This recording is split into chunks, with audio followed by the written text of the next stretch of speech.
கர்த்தருடைய பரிசுத்த நாமம் ஸ்தோத்திரிக்கப்படுவதாக. சகரியா 2ஆம் அதிகாரம் 8ஆம் வசனம். உங்களை தொடுகிறவன் அவருடைய கண்மணியை தொடுகிறான் என்று. சகரியா சீயோனை தேவன் எவ்வளவாய் பாதுகாக்கிறார், எவ்வளவாய் நேசிக்கிறார் என்பதை குறித்து எழுதுவதை நாம் கவனிக்கலாம். நம்முடைய கண்மணியையே அவ்வளவு ஈஸியாக யாரும் தொட்டுவிட முடியாத அளவிற்கு தேவன் அமைத்து வைத்திருக்கிறார். அப்படி இருக்கும் பொழுது தேவனுடைய கண்மணியை தொடுவதற்கு யாருக்கும் அதிகாரம் இல்லை. அத்தனை அதிகமாய் அவர் நம்மை நேசிக்கிறார். இந்த வார்த்தையிலிருந்து தேவன் நம்மேல் வைத்திருக்கிற அன்பின் ஆழத்தை நாம் புரிந்து தேவனை ஸ்தோத்திரிக்கிறவர்களாய் இருக்க வேண்டும். ஏனென்றால் நாமே அவருடைய பங்காய், அவருடைய சுதந்திர வீதமாய் இருக்கிறோம். ஆகவே நம்மை யார் கையிலும் விட்டுக்கொடாத தேவன், நம்மை ஒப்பு கொடுக்காத தேவன், நம் நடுவிலே அவர் வாசம் பண்ணுகிறவராய் இருக்கிறார். அவர் நம்மை நேசிக்கிறார். ஆனால் நாம் இந்த நேசத்தின் உச்சிதத்தை உணராதபடி அநேக நேரங்களிலே சோர்ந்து போகிறோம், பின்வாங்கி போனவர்களாய் காணப்படுகிறோம். அப்படிப்பட்ட நேரத்திலே தேவன் நம்மை பார்த்து சொல்லுகிறார் 7ஆம் வசனத்திலே, பாபிலோன் குமாரத்தின் இடத்தில் குடியிருக்கிற சீயோனே, உன்னை விடுவித்துக்கொள், அப்பொழுது உனக்கு மகிமை உண்டாகும் என்று சொல்லுகிறார்.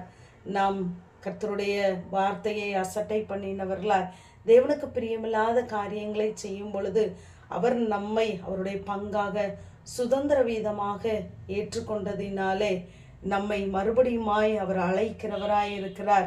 அங்கு 10ஆம் வசனத்திலே, அப்படி நாம் விடுவிக்கப்பட்டு இருக்கும் பொழுது நம்மை பார்த்து அவர், சீயோன் குமாரத்தியே, நீ கம்பீரித்து பாடு, நான் வந்து உன் நடுவிலே வாசம் பண்ணுவேன் என்று சொல்லுகிறார்.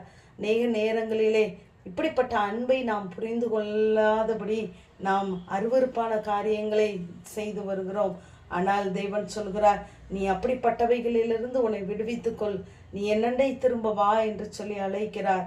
அப்பொழுது நான் வருவேன், உன் நடுவிலே வாசம் பண்ணுவேன் என்று சொல்லுகிறார். நம் நடுவிலே தேவன் இருப்பார். ஆனால் நம்மை அநேகர் வார்த்தைகளினாலே, பார்வைகளினாலே, கிரியைகளினாலே நம்மை தொடுவதுண்டு. அப்படிப்பட்ட கிரியைகளுக்கு தேவன் நம்மை விலக்கி பாதுகாக்கிறவராய் இருக்கிறார். நம்மை ஒருவன் தொடுவானால் அவருடைய கண்மணியை தொடுவதற்கு சமமாய் அவர் பார்க்கிறார்.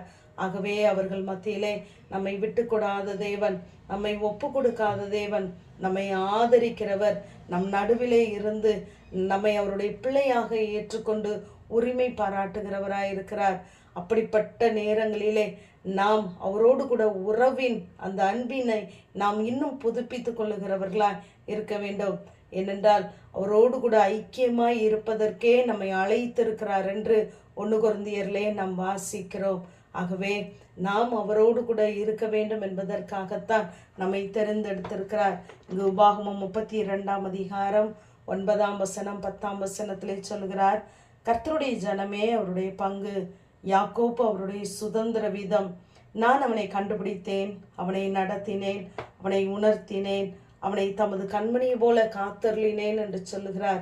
நம்மை ஒவ்வொரு நாளும் நடத்துகிற தேவன், உணர்த்துகிற தேவன் நம்மோடு கூட இருக்கிறார். நாம் தேவனால் காக்கப்படுவோமானால் பொல்லாங்கன் நம்மை ஒரு நாளும் தொட முடியாது என்று 1 யோவான் 5:18 வாசிக்கிறோம். ஆகவே தேவனுடைய பாதுகாப்பிற்குள்ளாய் நாம் இருப்போமானால் ஒருவனும் நம்மை தொட முடியாது.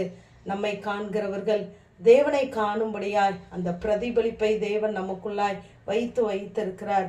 ஆகவே ஒரு நாளும் தேவனை விட்டு தூரம் போய் பாபிலோன் குமாரத்தியாய் மாறிவிடாதபடிக்கு நாம் நம்முடைய கிரியைகளை, நம்முடைய தேவ உறவை, அன்பை நாம் ஒவ்வொரு நாளும் புதுப்பித்து கொள்ளுகிறவர்களாய் இருக்க வேண்டும்.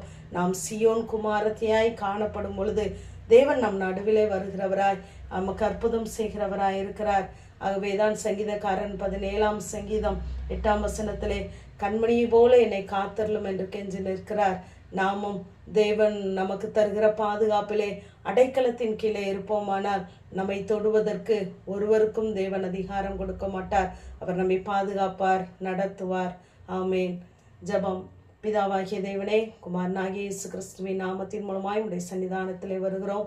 உங்களை தொடுகிறவன் அவருடைய கண்மணியை தொடுகிறான் என்ற வேத வார்த்தையின்படி கர்த்தாவே, எங்களுக்கு விரோதமாய் வருகிற எல்லா காரியங்களையும் முறித்து போட்டு தேவன் எங்களை உடைய கண்மணியை போல இதை மட்டும் பாதுகாத்து வருகிறீர். அதற்காய் ஸ்தோத்திரம். இயேசுவின் மூலம் ஜெபம் கேளும் எங்கள் நல்ல பிதாவே.